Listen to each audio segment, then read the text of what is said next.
Good evening, everyone. Good morning to you, Dr. Nachiketa, and all on the other side of the globe. Welcome to the Kalinga Literature Festival's Bhava Samvad series.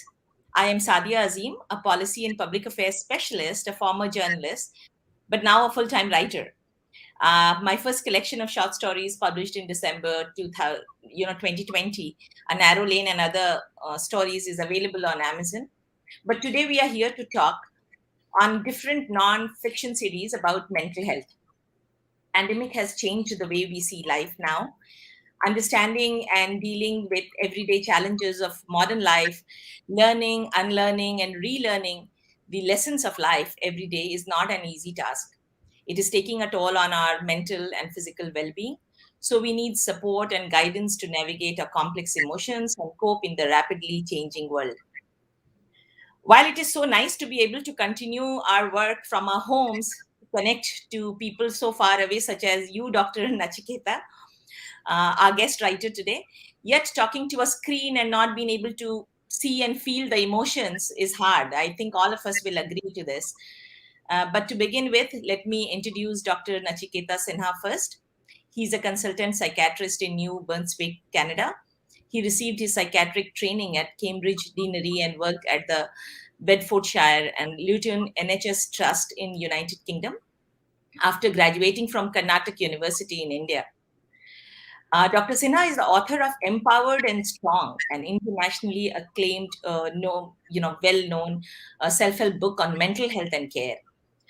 Dr. Sinha has been a driving force behind major reforms in mental health care in New Brunswick, Canada, and possesses a rare capacity to bring disparate stakeholders together to achieve a similar goal. Besides, um, Besides his very impressive CV, Dr. Nachiketa Sinha is the founder of a non-profit organization, I Am Me, Not My Illness, which is a collaborative effort to eradicate the stigma associated with mental illness in society by joining forces with others and lending a perspective of seeing everything about a person as being interconnected. Thank you, Dr. Nachiketa, for joining us today. Drawing on the ancient wisdom of civilization from this side of the world, which is the East, and your years of experience working in Western psychiatry, which is on the other side of the globe, you share a series of analogies that help us understand ourselves through your book, Empowered and Strong, Navigating Safely Through the Storms of Life. So, first, to begin with, tell me, for the sake of the listeners, what made you write and document your experiences and that of your patients in the form of a book? Thank you, Madam Azim. First of all, thank you for that very kind, those very kind words, and of course, my best wishes to the listeners. So the thought, Madam, again came from as one was going through, a usual work schedule, you're doing your day-to-day life and so on, and the idea of storytelling is so powerful in our culture. And I come from Patna, Bihar, so हमारे culture में the storytelling has a very important element. And so I noticed that as I was talking to people in my clinic, in my practice, and this didn't have to be in any particular setting, any particular culture. I'm talking about England, Canada, North America, kahin pe bhi. So I found that gradually it was things a bit more, people find a bit more easier to understand some basic ideas about life or concepts, even if they're complicated, if they're like a story. And so I started using some basic analogies in my clinical practice, and I found that people would respond quite positively to that, and then started commenting on it, saying that you should write this, and inherently I'm a very lazy person, so I try to stay as far away as possible. But then I thought, what, it makes sense, and but the trick, Madam Azim, was that I didn't want it to be a self-help book which was so thick and so heavy that if I'm already feeling a bit down, I mean, I don't know how I was going to go through it. So my game plan or aim became to make it as small and as simple and easy as possible. And so I remember the argument was that the publisher wanted each chapter to be a book on its own. And I said no. I wanted the opposite direction, to keep making it smaller and smaller and smaller. So in the copy of the book, you'll notice that after every chapter there are 2 or 3 empty pages, like when it says notes, basically Mm. being that you read that yourself. It's a story, so it's easy to read, and then allows the reader to sort of get their own thoughts together and see what it means to them, and to go It, from it there. yeah, it is a easy read, like I read it, and and I am also from Patna, so it Oh, makes a there good, you it really is important. Yeah, and I, as a life coach, you give certain tips to overcome these storms of life, like which feels more personalized experiences. And at one point you actually mentioned that you're a lazy person, and still trying to document things is needs a lot of perseverance, and it needs a lot of patience. And you are a practicing doctor. I correct. mean, I would want to know what were your major takeaways, and what made you actually pushed you to document these experiences and take the trouble of actually writing the book. Right. So um, these anecdotes and these stories were, obviously I haven't used the same person or the same direct stuff, but they were, the ideas that came to my mind as I was talking to people and listening to, for example, something as basic as the idea that my stress level is already high, then anything small that comes into my life is going to cause problems for me. And we hear it many times that I don't know why I'm reacting like this. That's not what it was before. And so am I not what I used to be, without realizing that as we go through life, stress gradually builds up, and it keeps building up and building up, and if we don't do something to get rid of the stress, then even a small amount will make it difficult. So now, to explain that concept in a, and this is all very, concept pura hawa mein, right? So how do you make an idea a bit more solid? So the analogy that I use, which is a part of a small story in the book as well, is that was that of a coffee mug that kind of set up a story where somebody's trying to get coffee and the coffee starts spilling over, and using that simple occurrence, which I'm sure has happened to many of us in our lives. Kabhi pani bhar ke gira, kabhi doodh bhar ke gira, kabhi sometimes coffee flows over. So the analogy was that if the mug is already full, then even one drop will spill over. So the problem isn't that I can't handle even one drop, or I can't handle a small problem. The problem is that my mug is already full. So even if I put a small amount of water in it or coffee in it, it'll spill. So the solution is not to for me to think that there's something hugely wrong with me, or that I can't handle even a small drop amount of stress. The solution is to be a bit more mindful and realize that perhaps the mug needs to be emptied, right? And in our human lives, that would be that what am I doing for my stress? Just in the beginning, you talked about how this whole COVID thing has made it this interaction over and how people are feeling a bit separated and so on. That was an excellent example.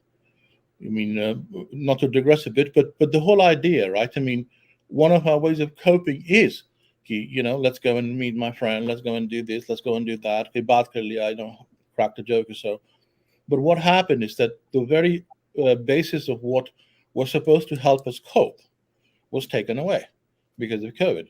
So those things which we do to help us were no longer there. So what did we do? So as a human race, I mean, our secret as species has been to adapt. And look at what we're doing. We're using the same technology, which just about maybe a couple of years ago was being blamed for bringing families apart. Remember the story? Din bhar TV dekh raha hai. Bachcha wahan, he's not paying attention. He's on his iPad.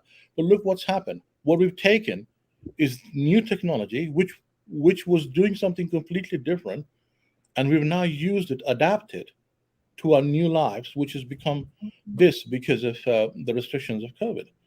And but at the core of it, it is just emptying our cup. कभी phone पे किसी से बात किया, so when I'm talking to someone on the phone, having a laugh, then I'm emptying my mug. So using when we read a story like that, what it does is that it sort of makes it visible. That now I know that if my coffee's spilling over, I don't, there's nothing wrong with my mug. It's just that it was perhaps full. I just need to empty it. So, sir, it's very interesting, like how you are using practical examples to actually, give out a message to your readers. But as a psychiatrist, as a person who is providing mental care, to people, and as a practitioner, but actually you are doing in a different way, in the sense that, like providing it through a book to the readers. It's a self-help book. People might not, like then come to see you. You are a practicing doctor, and they would get all your prescriptions in the book. How do you see this? No matter, but one can say I'm quite busy, and this is another way of. But the thing is, that was a good one. But the thing is that, um, you know, this book is for all of us, right?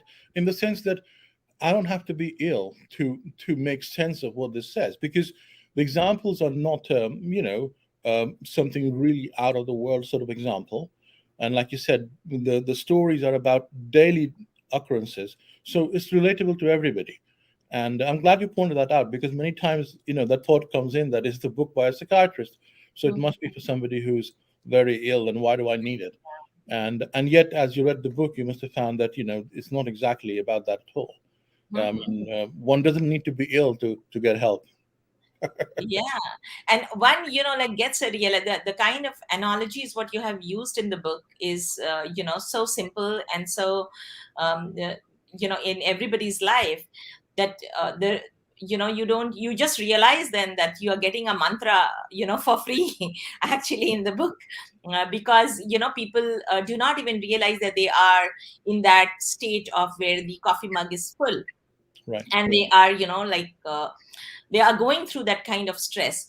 So yes, it's a very timely thing, and we have been reading all around that there's so much of mental illness. And now, as you talk, a lot of the things, I myself feel it within me, and I would be able to relate to some aspects of it.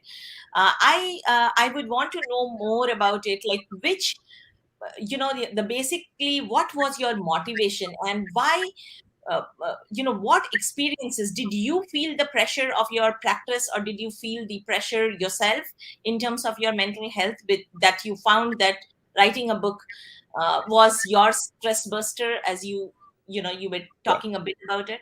Right. That's an excellent point, Madam Zim. See, I mean, what's interesting about mental health and illness, of course, is that it's not really a on and off switch, right? That you switch on what to now I'm ill, and off what to vice versa, right? So it's a spectrum. So and for example, if I cough, then I'm on the spectrum on which on one end is cough, and on the other it might be lung cancer, right? So just because I'm coughing doesn't mean I have lung cancer. In the same way, just because I'm struggling with stress doesn't mean I have a significant severe diagnosis, or I'm going to do something really bizarre, and so on. So in our daily lives, I mean, it's we all sort of go with day-to-day struggles. Now the problem is that these day-to-day struggles keep adding up without us even realizing. So now imagine on top of that, if I'm also ill, then I'm struggling with whatever I'm struggling with, and then these little thing keeps adding up. So when the now my chance of getting better becomes much more complicated. And of course, there are ways like medication and talking to therapists and so on and so forth. But these were basic things that one could have looked at and done on their own, and and sort of I mean, the whole idea actually was quite interesting, was because reading it, as a general book, for example, just a book of stories, and then sort of coming back at it because it's so small, then coming back at it and then thinking about it a bit, whether, oh my God, it makes sense to me, right? And those those ideas were. I mean, I remember in my clinic once, a patient came and she said something, and I said, sorry, where did you get that from? She said, it's in your book. I said, yes, of course, of course. So the point was that people were utilizing things that were in there, and in trying to understand things in a much more comprehensive and better way, without the need to have to make everything into an illness, Mhm. right? For example, let's say I walk out of here right now and somebody slaps me. That's going to make me sad, right? Also, I walk out of here and someone says something nice. That's going to make me happy. So now the point is that when I was sad, was I depressed? No, I wasn't. That was a natural reaction that I had. And when I was happy, was I like, going towards mania? No, I wasn't. So in our lives, we find that, we do have these mood fluctuations, which allow us to, to go through different things in life. But sometimes things become a bit more intense. And if we don't have support, or there's no connection, or, especially in this time where it's difficult to sort of reach out a bit, then these same things become bigger and bigger and bigger. And before it becomes an issue. And then I become ill. I have a question for you particularly, like which role do you think was more exciting, your role as a psychiatrist or your role as a writer?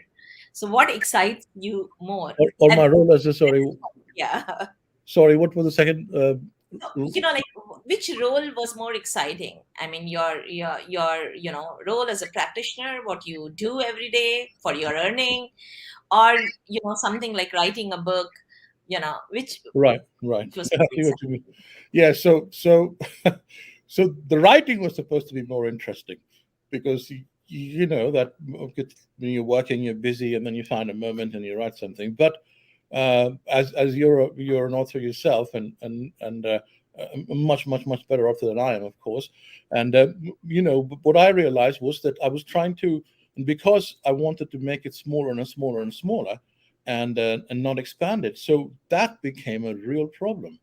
Is how do I keep condensing the Mhm. idea into an absolute, tightly knit 2-3 page thing, where into a situation where it's a book the size that a lady can carry in a purse or a man Mhm. can carry in his pocket.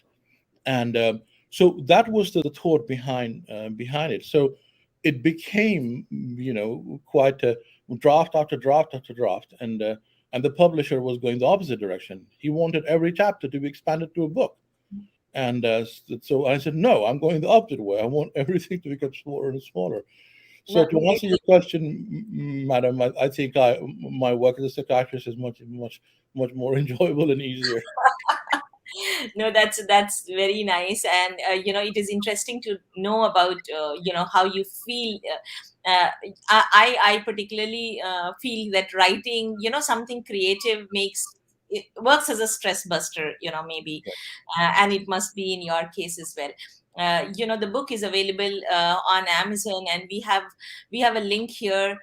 Can we also show it on our screen, please, so that like our audience can see and they can also buy the book?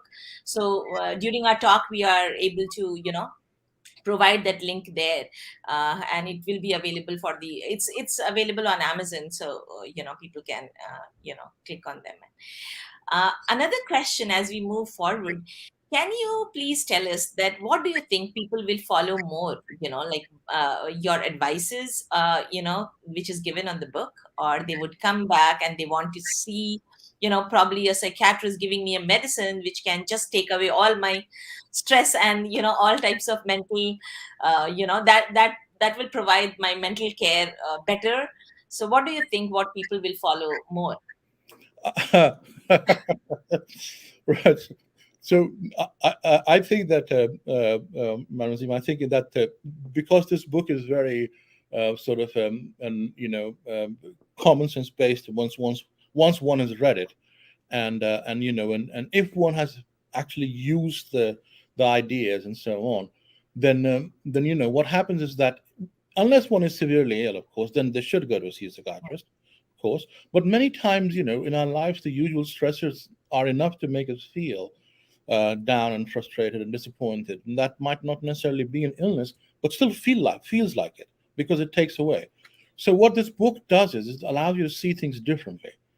It sort of gives a different perspective. And so if I look at a problem from a different angle, then the ability to solve it sort of increases because my perspective has changed. So that's what this does. So in my daily life, if somebody in their life, if somebody notices something's going on and they can relate to the story and think it over a bit, and because it's so easy to read, I mean, I've had people come back and say, "Oh my God, I had to go back and look for your book and had to reference that story again, and it was so correct, and now it means so much more to me."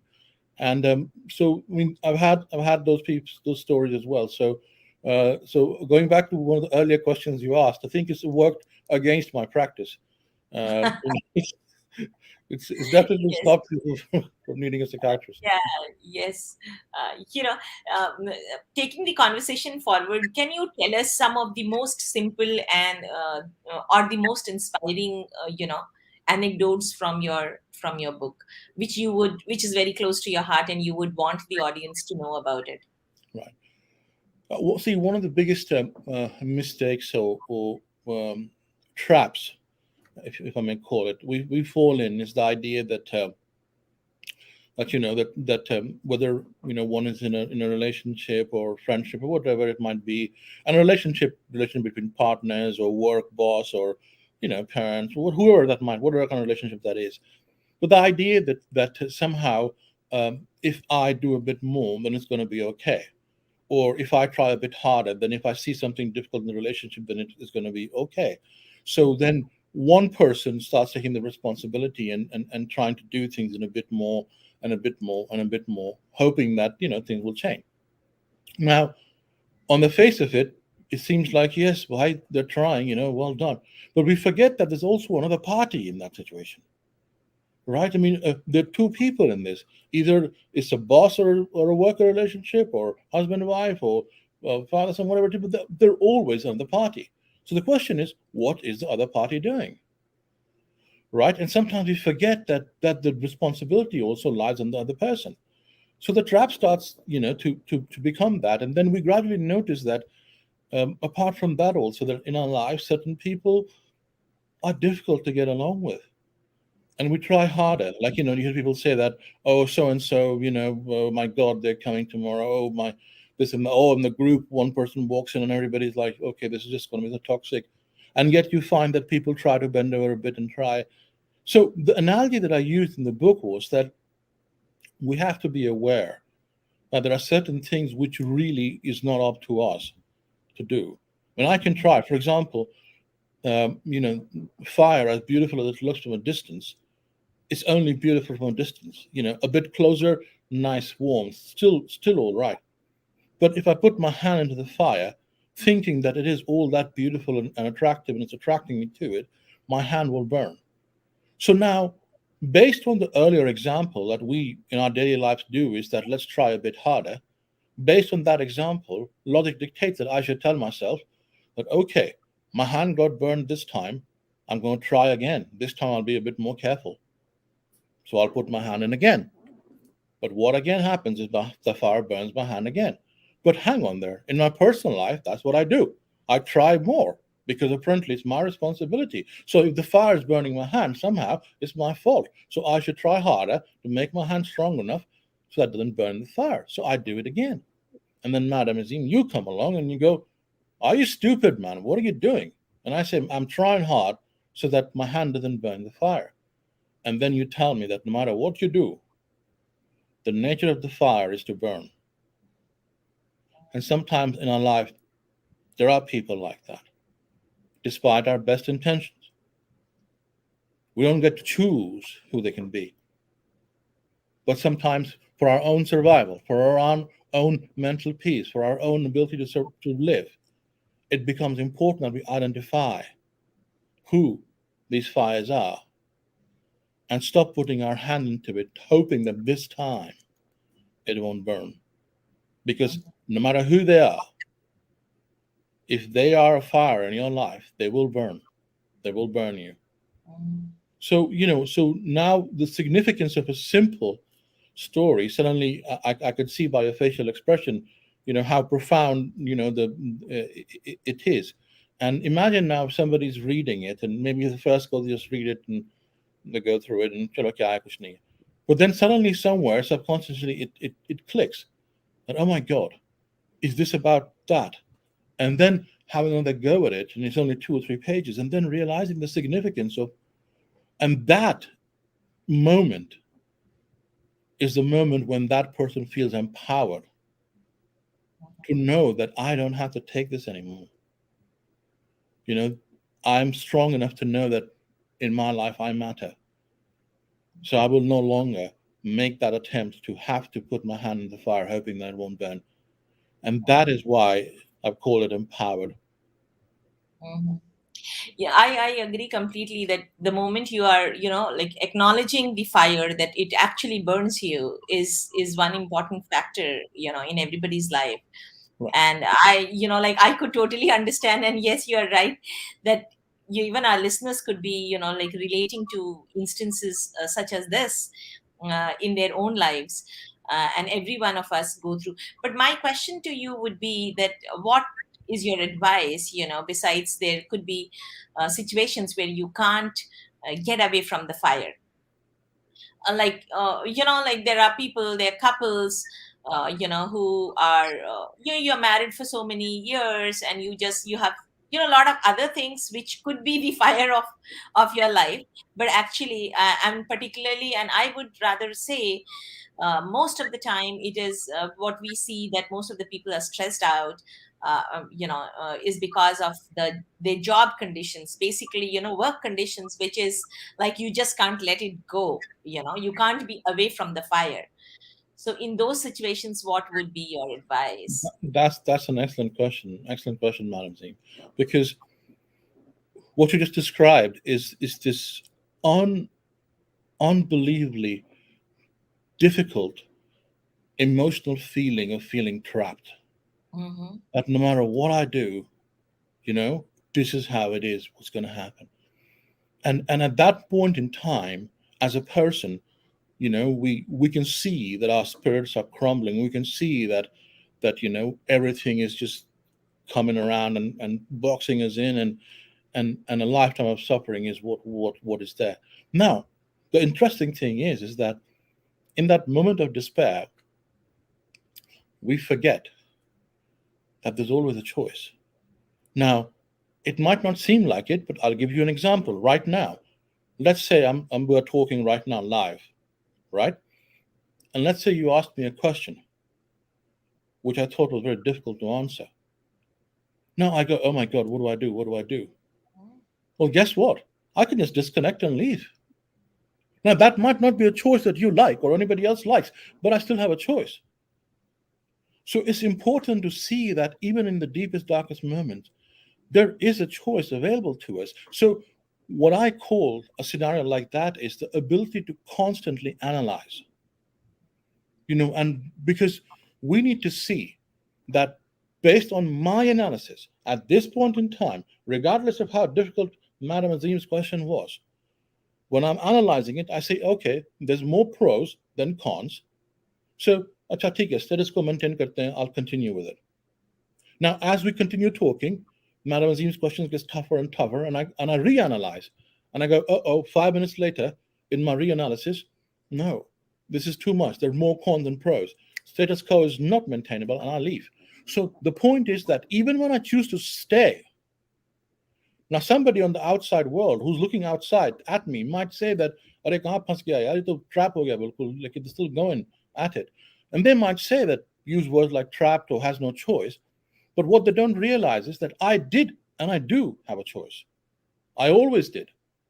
Because if I'm able to analyze the pros and the cons, and it doesn't matter how, my friend thinks how bad my relationship is, or my partner thinks how bad my job is, what's important is how I feel about it. Until the moment, based on my analysis, if it becomes too much and status quo is not manageable, then things have to change because that's the only option available. Otherwise, it's just not possible to continue in it and we will burn with the fire.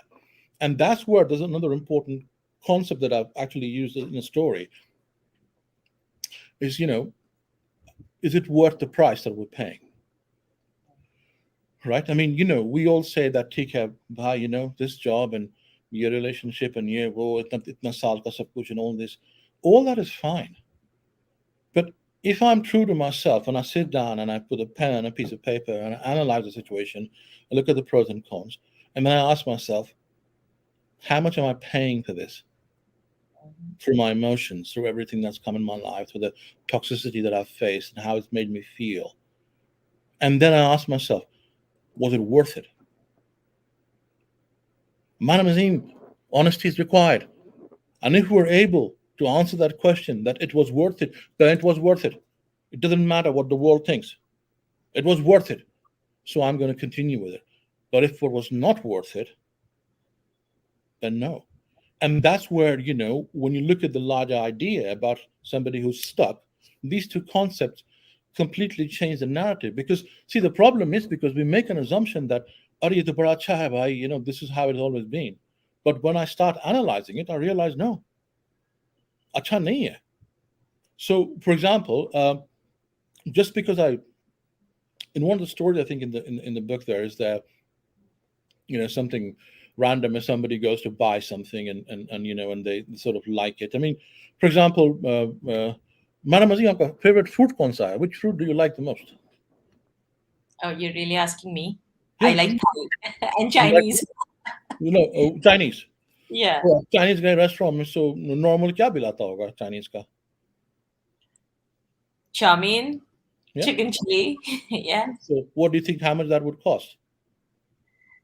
Here it would cost about, I mean, it depends on the kind of Huh? restaurant you're going. 50 Yeah. 100 रुपया 100 रुपया Yeah. तो Say 1,000, like 1,000 rupees for, चलिए 1000 yeah, रुपया 1000 1,000 rupees.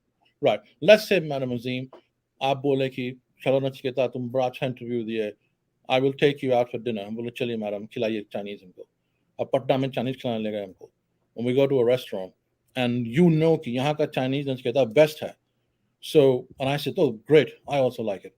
So now, here's the scenario. We have just confirmed that both you and I like it. Mm-hmm. There's no doubt here that we don't like it. We like it. We love the idea of the food. As a matter of fact, you've taken time off your busy schedule to be there. I've made an effort to be there. That's how much we like it. So we go down and sit there, right? A waiter comes with a menu. We look at it. और वहां पे लिखा हुआ है कि chowmein का एक plate का 10 लाख रुपया दाम है. So what happens then? And I'm going to get up. I'm going to say, hey, there's no doubt that I like it, but it's not worth the price that you want me to pay. So it doesn't matter who in our life or what in our life is liked by us, or call it loved by us, or make it a state of being comfortable, whatever word we want to use. But if the price they're asking is too high, Madam Azim, then it's not worth paying. Mm-hmm. And that's a decision I have, sir, based particularly when we see people who come in and share, friends and, colleagues and the situation in which we live. Mostly I see, and particularly in the pandemic, my own experience has been that people are more scared of the uncertainty. So the situation in which they are in right now, they think it is not the best. It is toxic, it is bad, but it is still there and I know to handle it, or I'm living it. Maybe there would be worse situation if maybe I walk out. Basically in India you would see that, particularly because like women are out of the job market. They are dependent on people for all their lives, and mostly women who live I'm talking the women's point of view, because I see around amongst many of the family members, or maybe even friends and neighbors, and they have been able to put up to a bad relationship or maybe a toxic relationship, assuming that this is not the toxiest. Actually, this is it is okay, because worse can come in. Right. So the uncertainty factor, how important is that in terms of like maybe making or breaking the mental health situation? Beautiful question, madam. Beautiful. And you're right, 100%. I'll come to the uncertainty if I don't remind me to get to it. But I'm going to take us a bit back now to the earlier formula that we talked about analysis and pros and cons. So anybody who's coming to you and saying, you know what, brava, yeah, situation, but one uncertainty se kaun panga lega, so let's stay in this. So what they're doing already is they've analyzed the situation, right? They've seen that, you know, there's bad things, bad things, but there's one good thing here, which is that the uncertainty is not here. So somehow, in my mind, at that point moment, that is enough for me to maintain status quo. So I maintain status quo. Now somebody else might think that I'm being ridiculous, but in my life, that's a big factor. So the uncertainty that we talked about just a moment ago is enough for me to say, okay, there's a major plus factor. So baki dunya kuch bhi soche, I'll keep this and I'll stay in this. Now, then comes the real question of what is the value of those uncertainties? Tremendous. See, as a human being, we do have fear of the unknown. And there's nothing been more unknown, more uncertain than this time of COVID. And on top of that, add all the rumors that have been going around. You know, for example, this idea that, oh, India with the bada bakwas hua. You know, there was a time when India was vaccinating 1 Canada worth of population every day. 1 Canada worth of population every day. And yet, you would hear stuff like, you know, things aren't happening. So just giving you an example that how uncertainties get fed into us also, and then they create fear because we are human beings and we're afraid of the unknown. So how do we get rid of that? We get rid of that by actually focusing on the unknown a bit. For example, I walk into a room, or आपको जानती हैं अंधेरा कमरा में जाने से सब लोग डरता है. People, everybody's scared अंधेरा कमरा में for no rhyme or reason. Even if you know it's your bedroom, your room, you've been there before, but the light off, तो मैं कैसे जाऊँ? You know what's going on here. So what is that? It's the same fear, the fear of the unknown. But if somebody puts the light on, and then you see that, you know what, this room is actually a very bad, dirty room. There's one pile of garbage here, one pile of garbage here. But you know, when I can visualize, when I can see it, I can find my way through it. So, madam, the point here is that having a problem was never the problem. You know, when I saw the piles of garbage, it didn't stop me from finding my way through it. No. The problem was when I couldn't see it. The problem was the unknown, right? So in this case, the light was what helped me. In real life, I would go and talk to somebody who knows. For example, if a divorce ka baat hai, then I'll say, my God, I don't know where I stand legally. I should go and talk to a lawyer. And just an example. So unknown, a huge factor, but also a very reasonable factor because we are afraid of unknowns. Wow. Thank you, Dr. Sinha. It was an amazing insight, actually. And I am sure our audience must be just loving it. You know, we also have some, I can see some comments, you know, on our comment box, and there are some questions as well. Uh, Aditya Bharat is saying that it's a great session. Dr. Sinha is just superb. And the question is, how do you see mental issues in India? Like, yes, he's right when he asks these questions. That in India, you know, people basically, if you tell somebody that I am, you know, going through a mental health issues and I am not feeling well, I am not feeling well enough. You know, like people would say that, how are you ill? You have to be physically ill. But whether you know, it shows whether if you are mentally ill, you're not able to focus, you're not able to, you know, study or think. You know, you just don't know, you just feel ill. So you're not taken very well in the country. The societal pressures as such. So what are your suggestions? Right. You know, that's what Thank you for the comment and question, Bharat. And so it's the important thing to understand is that it's a problem everywhere, right? I mean, biases against mental illness is an issue everywhere, and you know, understanding that and fighting against it is the most important thing. And the way it's done is just by this conversation that's happening right now, right? The more we talk about something, the more questions, the more ability to see that it's a part of our lives. I mean, for example, let's say, for example, if I have a friend and I say, "Hey, man, let's go for a movie," or "Obolaki, no, I can't come in," and then we asked him 2 or 3 times and he doesn't want to go. So then the group goes, "Yaar, ye to hamesha se hi bolta hai, forget about him." Just then the guy gets sidelined, everybody goes to the movie, and then suddenly nobody stops for a moment to say, "Hang on there, what's really going on here?" Maybe there isn't anything major, but the possibility that my friend might be feeling so unwell that he no longer wants to associate with me and doesn't want to do that one thing which I know he loves to do. So I'm very quickly able to say, "Badal gaya hai yaar, ghamand aa gaya usko, ya aisa ho gaya, and dekh natak uska." I'm very quickly able to say that without realizing that logic dictates that maybe there's something else going on. अगर घोड़ा लंगड़ा के चल रहा है, and the first conclusion isn't कि घोड़ा आलसी हो गया है. The first conclusion is कि घोड़े के पैर में चोट लगी है क्या भाई? So we can see that in our animals, but we'd never spare a moment to wonder what's happening to my dear friend, who I claim is my friend. So if only we became a bit more thoughtful, a bit more understanding.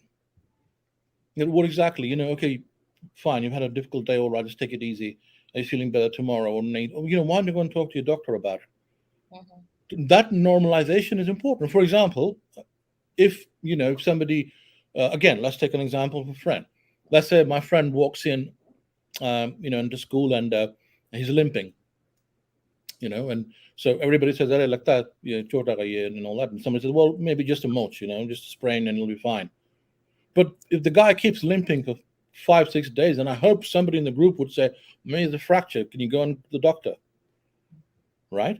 So in the same way, something as basic as that, which I understand can sometimes be missed, but we have to encourage the people who we claim to love and care about to look after themselves.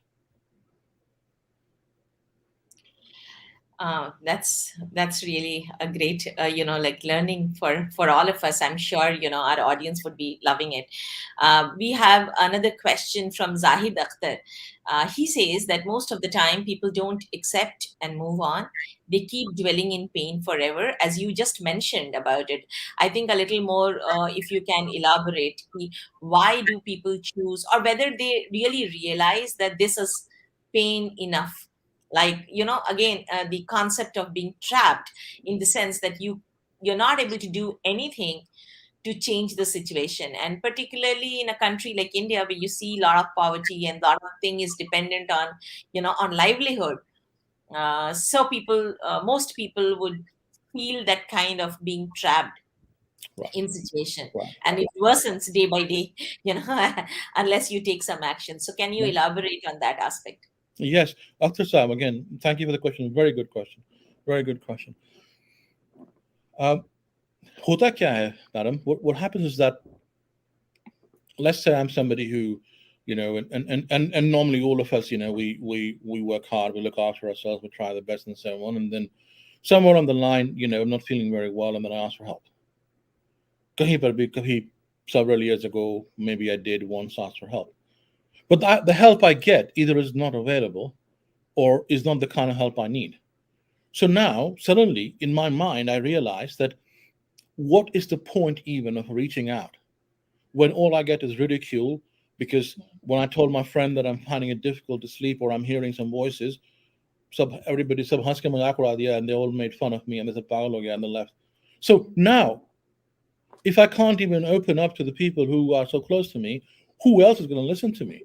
So my choice is, because the cruelty of my friends and the people around me, madam, cruelty, that's the word I choose. Because the cruelty of the friends and people around me, automatically my choices become a zero. So I, like Akhtar Sahab rightly said, imagine how much suffering must my people who are close to me and are friends to me, how much suffering would they have caused me that I choose to no longer ask for help, but instead I choose to suffer? Because I've been instilled with the feeling that if I open my mouth, then I get more than what I'm going through. So the solution is, as bizarre as this whole scenario is, the solution is to allow oneself to understand Mm. that I am going to keep asking the question. And the question is, am I all right? Can I have some help here? If the person in front of me does not get me what I need, it doesn't mean the fault is mine. It means the person in front of me either doesn't care, is a hypocrite, or is incompetent. So I knock on the next door and the next door and the next door because I know what my suffering is. And, Dr. Saab, again, what is it worth the price? Is it worth me suffering all my life because of some incompetent, insensitive people around me? The answer is no.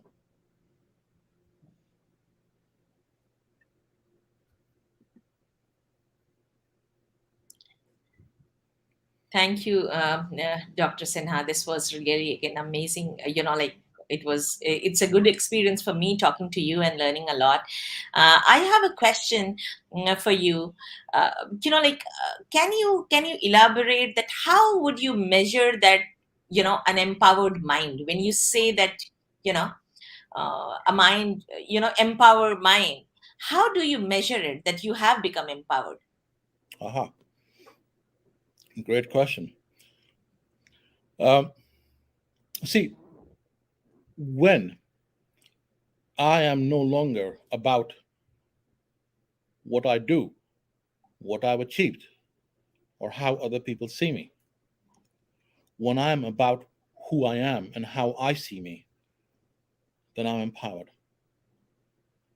Till the moment, when we keep looking outside of ourselves and see, you can't chahuana, was it all right? Okay, yes, thank you. Oh, no, okay, no. Should I smile now? Yes, okay. Or should I not? And so on. If my sense of being, if my sense of wellness, if my sense of existence is defined by those outside of me, then I can't be empowered. So I don't have to own anything in the world. I don't even have to be a scholar. I don't even have to be intelligent. I don't have to have clothes over my back. And yet I can be empowered if I'm comfortable, if I know who I am and nothing outside of me can tell me otherwise. एक example चूंकि हम दोनों पटना से हैं तो जी. would be quite बहुत पुरानी कहानी है, Madam Chair. For those of us listening who don't know, Patna is a famous chalk called Dak Bangla Chalk. Mhm. Uh, right, so Dak Bangla Chalk पे गाड़ी आके रुकती है, and there's traffic lights there, and and I don't know how the situation is right now, but It's but so congested, you just right, can't imagine. right. There are more cars and more people and no roads to expand. Right. So you're So just I stuck. remember, long time ago. I was in that vehicle. One of those vehicles stopped. I was sitting at the back. सामने में driver साहब चला रहे थे. And and or the kids, how they come and they try to clean the glass, and driver साहब लोग, they hate them because they make the glass dirty according to them. So बच्चा बेचारा साफ कर रहा था उसको, and then he said, no, जाओ glass गंदा कर दिया, and the guy wouldn't pay. At the same time, the traffic light turned green and the car moved. So now I want you to visualize the car is moving, so the guy standing in the front, and as the car is moving, you know, uh, the back seat obviously comes eye to eye with the kid, so I could not see him. And as I make eye contact with him, I see a hand come from behind, which is another kid who's slightly bigger than the little kid. He puts his hand on his shoulder, and he says, "Big matman, jane de." So, madam, उस समय who was more empowered? That बेचारा गरीब लड़का जो हाथ रख के बोला कि भीख मत मांग जाने दे, और मी सिटिंग इन द कार जो 1 रुपया देने को तैयार नहीं था. So Right. so empowered is what's important. We can be ill on whatever else is there, but empowerment is something that allows us to live our life. Yes, like that self-realization and probably, thinking about oneself or analyzing one's life. But what I understand is, with my experiences, or probably what I hear from most people, is we don't give that kind of analysis to our own lives. We don't think too much about ourselves. It's okay to think about others and keep on, solving problems for others. That's what we have been trained into. But that's okay. There is an important question, and particularly as your role as a psychiatrist. So someone asks, that do we need to see a psychiatrist as we see normal, for our physical problems? Yes, As, yes. If you have concerns, a psychiatrist is a doctor who has gone to the same medical school, medical college, who the doctor that you're going to has gone to. And after going to the same medical college, the same course, some of the batchmates would have specialized in orthopedics, some specialized in, cardiology, and some specialized in psychiatry. So psychiatry is a specialized branch. So all psychiatrists are specialists, but all psychiatrists are doctors. So if you're struggling, then it's always worthwhile to ask yourself that, despite all the stuff that I've done, I'm not feeling better. Should I at least get some proper advice? Because मैंने होता क्या है ना कि people think ये तो बड़ा आसान है जी, get up and get going and all that, without realizing that the suffering is so intense. So advice में तो हम लोग सब लोग आगे रहते हैं, but it's important that advice should be qualified. It should be proper advice, not just random. अब हम किसी को बोल दें कि अमरूद की खेती कैसे होती है, तो मेरा advice कौन सुनेगा? I mean, I don't know about अमरूद की खेती कैसे होती है. I like अमरूद, and Allahabad ka अमरूद, very nice, of course. But I don't have the capacity to tell somebody how to do अमरूद का खेती. तो अब कोई हमसे पूछने आएगा. most, like the advices which comes in is ki, positive thinking, up meditation kijiye, you are going through stress. This is what we have been hearing of late, That's all nonsense. across. How helpful are those? That's nonsense, madam, because if I'm ill, then my ability to do those things are gone. I'm not choosing to sit in the corner in the dark. ये मेरा choice नहीं है. I'm doing it because I just cannot. I just cannot get outside in the room. I just cannot take a shower. Not because I'm lazy and dirty, no, but because I just cannot. So when these well-meaning people come along and tell me, get up and ye kar and wo kar, usko dekh, ye dekh, then what they're doing is they're hurting me more. Would they think like that if they saw a man with a broken leg coming down the street? Would they tell him, "Arey yaar, thoda aur koshish kar yaar, then you can run"? They wouldn't say that. Would they go to a cancer patient who's in the fourth year of cancer and say, "Arey, will yourself out of it, try harder, eat healthy, and you won't have cancer anymore"? No.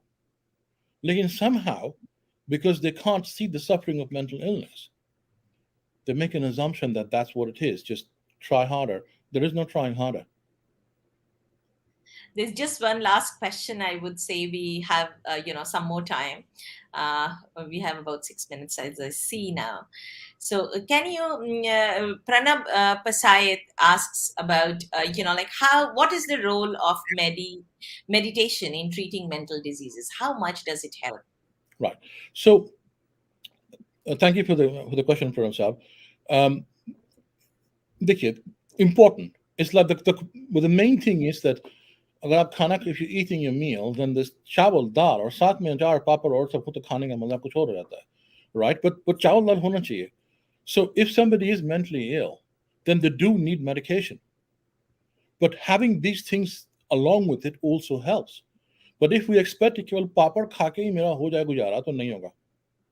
So these things on meditation is excellent in daily life. If you're not ill, allows you to stay healthy, keeps the stress down. Even if you're ill and taking a medication, then it allows you to stay well. But to put all the onus and the load on meditation and say that meditation se kuch karega is not correct. Just like Papa is not my meal. Mm-hmm. Wow, that was a great comparison. Thank you, Dr. Sinha. Like last question, basically, something which you would want to tell your readers, besides reading your book. It is important. I myself enjoyed reading it, and I wish that, it should go to places, reach the right people. more and more people should come and read it. But any last message for your readers? Yes, I mean, my last message would be today, of course, would be ask questions, and care. That's all. Or kuch nahi karna hai. Nothing else. Thank you, Dr. Sinha. It was a Thank you, great madam. learning experience, wonderful, talking to you. And you have great stories, and thank you for your time. It remains with us for a long time now. Wish you all the best for your book and also for your practice. Thank you. Uh, Thank you, everyone who joined today. I'm sure everyone learned a lot, and we are all going to take it back with us. Thanks again.